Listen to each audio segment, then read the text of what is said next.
Welcome to another episode of Conversations with a Fly On. I am your host, Ebony Ivory. And once again, I have a very special guest, Priscilla Francis. All right. If you haven't checked out our previous episode, we're discussing poisoning parenting.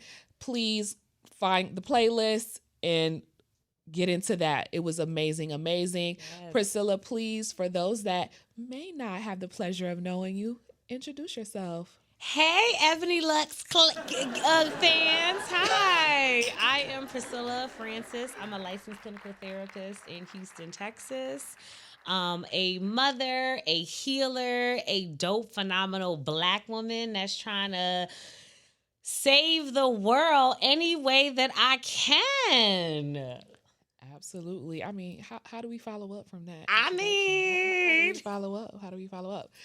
Okay, so you know I love food, but I love games even more. I love a game. So we are going to play this or that. Okay, last time, look at me. See, I'm hitting myself. My earring came out. Last time you had me, you had boundaries. So what we talking about, this or that, Lord? Okay, so it is exactly what it says. Okay. It's this or that. Okay. It's either or. There's no in between. There's nothing else. So this or that. And you just, whatever the options that are provided, it's this or that. Okay. You going to be a good noodle? Yes, ma'am. All right. Here we go. Be a good child. Go ahead. Okay. So this or that. Cat or dogs? I'm a dog now, so a dog. Okay. This or that. Protective styling or silk press? Protective styling. Okay. That's yeah. All right. And finally, we have the last this or that. Let me see if I can make this one a good one. Games. I'm feeling we a got little naughty. A little naughty. Bring them out. I'm not going to do that one. Okay, I'm going to say this one. Dance-wise, are we twerking or are we whining? Oh, it's a backstory behind both, but now I'm twerking. Hey, we got a twerker in the house. I'm a twerker. I was born a whiner, a dirty whiner. I'm Jamaican. But the way my knees is set up now, twerking give me a lot more stability, and you know, I ain't got Megan knees, so I got Priscilla knees, and they're beautiful. Well, you're in H-Town, so maybe you're approximate Megan knees. Maybe a little Beyonce Megan knees. A little Beyonce. Okay, look, let's get into it. Okay. All right, so today's conversation, as you guys can see, I'm wearing my But God shirt. Okay, yes. So hint. There was, yes. A little hint of what we're talking about. So basically what we want to get into is the fact, how do you grow spiritually? How can you grow spiritually? And what are some things you can do? And we can pull from personal experience or experience of others to get closer to God. Yeah. Because I think sometimes some may associate their relationship with God with church attendance. Definitely. Or participating in church activities.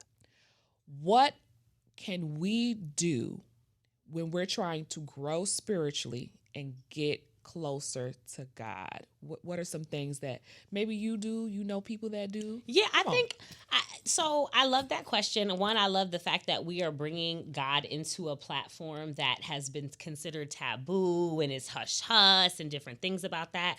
I will share my personal experience. So when you start off and ask, how do we closer with God? It's a personal experience. Right. It is not a cookie cutter. I can tell you to do this, and this. One, I'm not the expert of your relationship with God. Amen. You and God cultivate that together. Now, everyone may not have been raised in a home where that was taught or fostered in some way. So you go out and seek it. I think it's a personal walk. Like you said, we confuse God with the church sometimes, or the religion, or we kind of group it together when those are two very separate things. So I think first recognizing this is a personal walk on your own. I grew up Pentecostal. Shout out to the Pentecostal church. A very strict about, like, I never when my mom's passed away, but I never saw her wear pants. Right, like that she never wore. We went swimming, no pants. Like, never wore pants. She didn't have her ears pierced, but she allowed me that flexibility to be me while I still had that relationship with God. Now, the Pentecostal church has, or at least what I took from it, because again, this is my personal understanding and experience.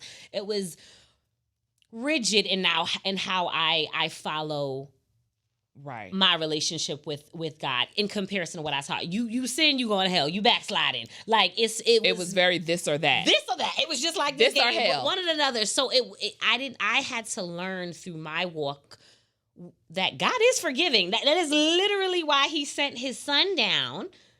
Amen. To die for our sins. I'm holding on to this grief and this worry, and God, like, I've been forgot that. Next.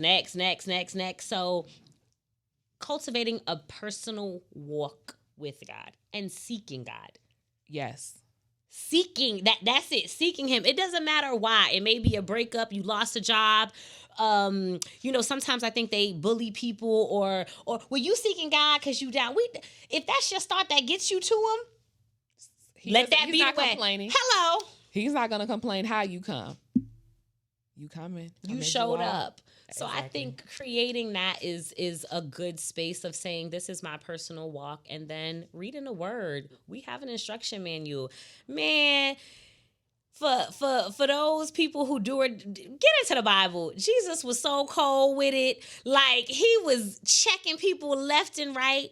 And the biggest thing I had to get was finding a version of the Bible that I understand.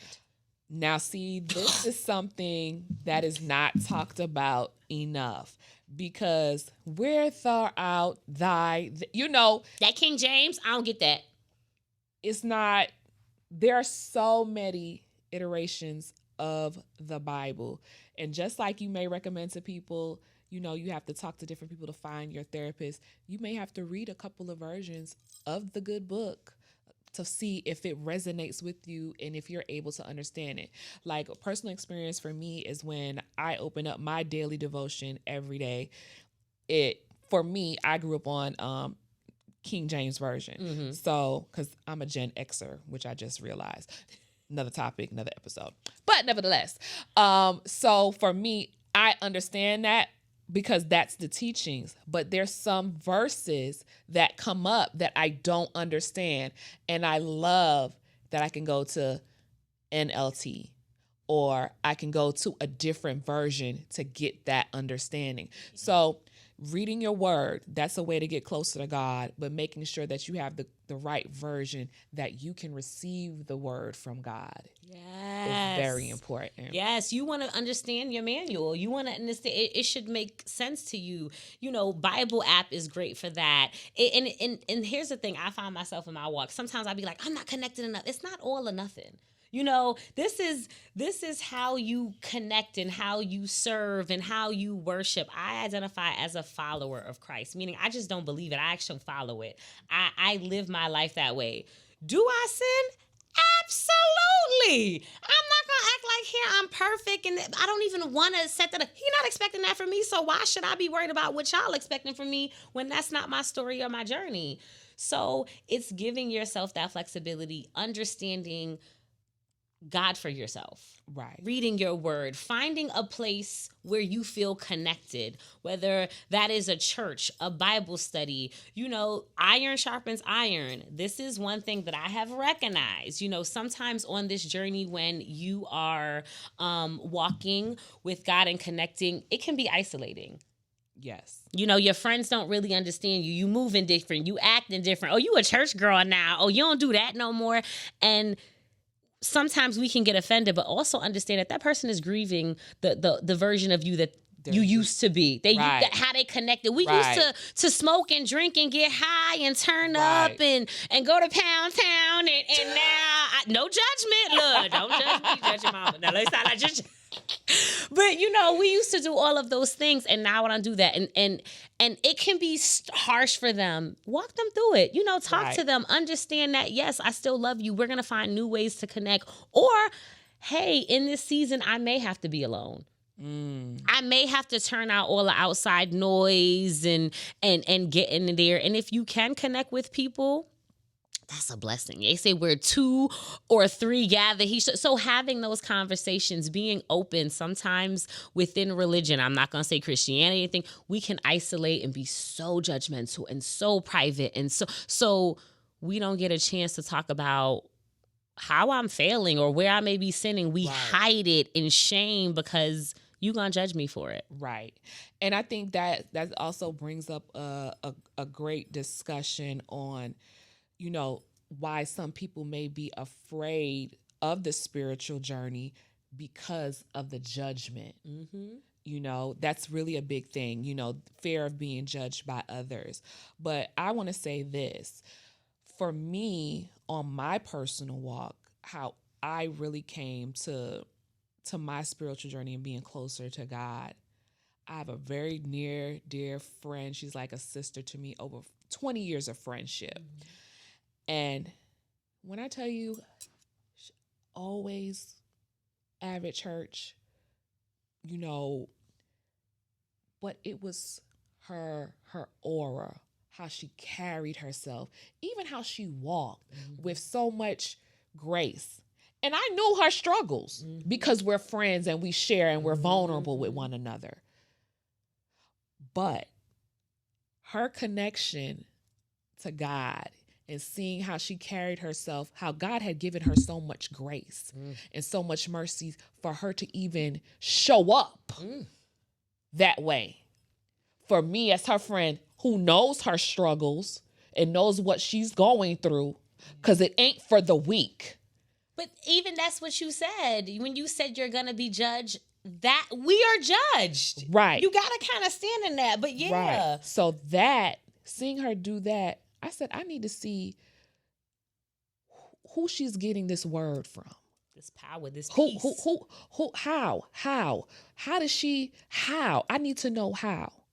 And she'd invite me to church. Sometimes I would like, I ain't going. I don't want to go because again, I wasn't in a receptive place. I wasn't ready to receive. And that's my personal journey. But baby, the day that I went, the floodgates open. He said, wait, you home. Right. The day that I went, and I'll never forget it, because when you accept Christ, when you accept God, all of the things, I believe you never forget the word that you heard that makes you come to him. You never forget the word that you heard that makes you come. Message for you. How to slay your giant. Ooh, knock down your Goliath. Pastor Craig Oliver, Elizabeth Baptist Church.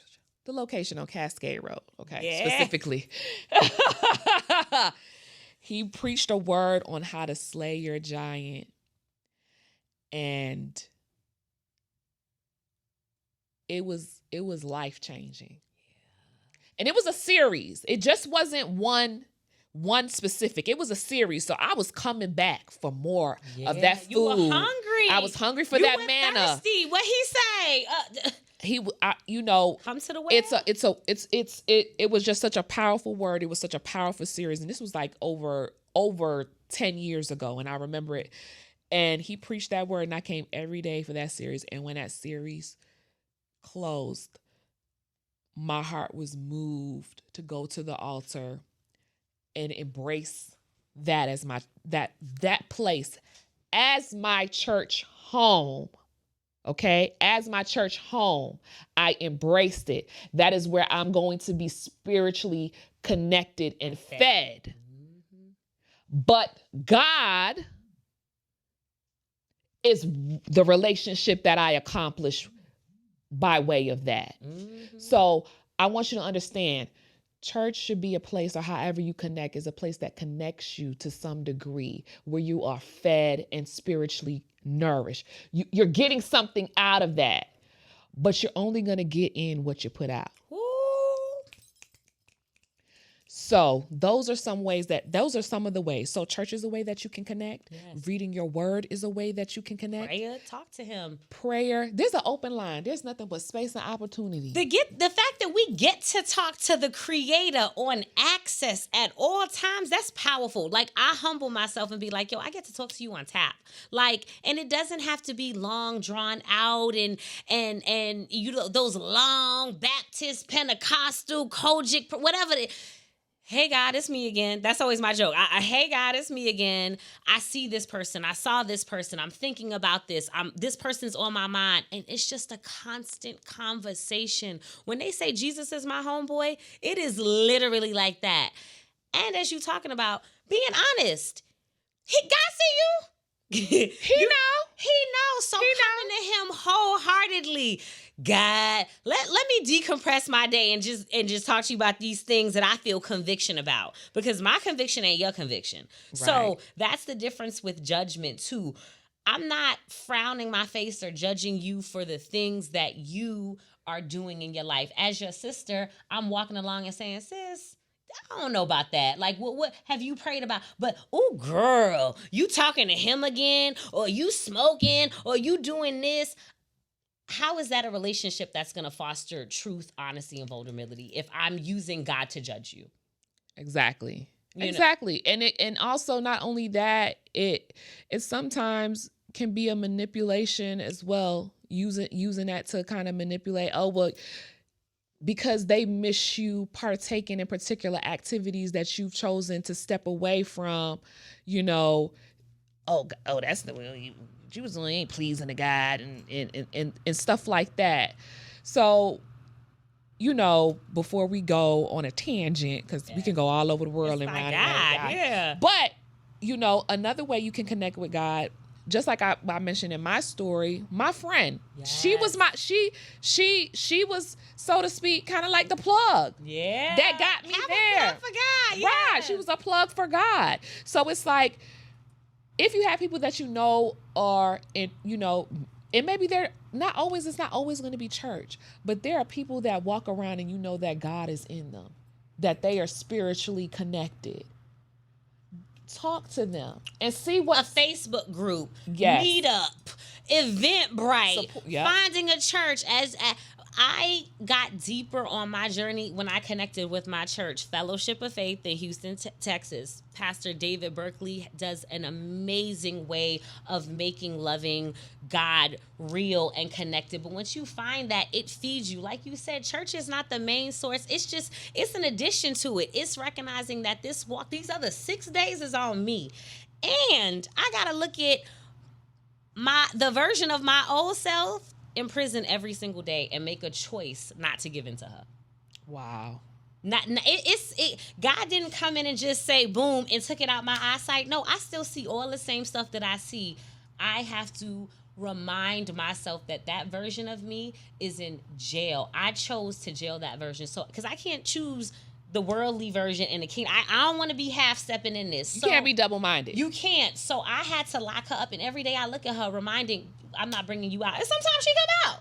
Sometimes, but I also know that my job is to make sure that keeping her in and knowing that I'm choosing to do all of this. I'm not forced, coerced. This is a choice that I'm saying, you're not dead. You just over there looking at me, and I have to choose not to let you go. Yeah, absolutely. Because I like to say, when I feel like I'm about to turn up, don't let the Broward come out of me. Please don't let the 954. Don't get suburban. Don't get the suburban mom. Band mom driving the kids around, chaperone. Don't get it confused, because shallow side dwells real bad. You're right. Real bad. My version of my tapping is the version that I call her Abby. That's my New York version. She can get funky real quick. Like, what? Who? And it's not. That's not me anymore. So what do you say when that version starts to boil, starts to bubble up? What do you say to what do you do to remind yourself to suppress her that, look, I'm connected to God, and me behaving in that way is not of God? She doesn't come out as much now. What I recognize the enemy attempting to come in is my mental space and how I show up in spaces. Ooh. That is how the enemy connects and checks my inner me, because the enemy can only focus on our past. He doesn't know our future. So he will use that to show up in spaces where it's like, you sure you could do that? You know, are you smart enough, good enough? That's how it shows up for me. So for me, it's running down God's resume. God, you brought me through this and this and this and this, and you are the same God as yesterday and today and tomorrow. So I'm relying on that than what this hearsay is in my head. Also, connecting with friends. Again, when I'm falling weak, listen, I'm quick to pick up the phone now and be like, yo, pray for me. You know, I do a Bible study with my sister Brittany. Hey, Kingdom High. Yes. Kingdom High. Shout out to the Kingdom High members. It's an amazing, raw, that's relatable yes. Bible study. Kingdom High. Yes, we do virtual and talk about real things that maybe, you know, our parents or the churches, they couldn't, but we can't use that example anymore to separate us, because all we're doing is outcasting the people and thinking that we're better than them. There's no difference. They just haven't found their way yet. And we're making it hard for them if we continue to be like, oh, you doing this, or you know, just being embracing. So definitely your word, your connection, the word, that's my tool. I'm not a Bible huge, I know how to, but there's certain, not today, Satan, something as simple as that. Right. Like, God, you are my rock. Right. You know better than me. Just being able to use that as tools to combat what the enemy is attempting to get into me. Another way you can connect as well, YouTube, on this platform. Yes. There are so many people that speak about spirituality. It doesn't necessarily have to come from a preacher or a pastor. There are so many people that come on here and speak about spirituality. So Google YouTube, spiritual journeys, you know, something like that, and that can put you on a path to growing more spiritually, and to seeking more knowledge. Yeah, and seeking more knowledge. But ultimately, no one is gonna do it for you.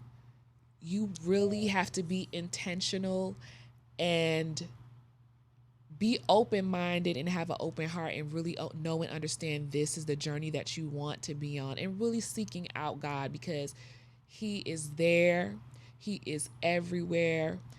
And I'm just loving the fact that on my spiritual journey, I wasn't attending church. You know, I wasn't attending church, but I'm on YouTube. I'm listening to devotions. One thing that had not stopped is me opening up my Bible every day and getting my word of the day and staying connected. You know, your connection is based on how you want it. Whatever behooves you and makes you feel good about your connection and gets you there. Yeah. That's all that it, that's all that we food. Yeah, that's what matters, is the food that you're taking in to get you there. Because guess what? Your relationship with Him is your relationship. I can't look at Him and tell you, oh, your God ain't doing what, you know what I'm saying?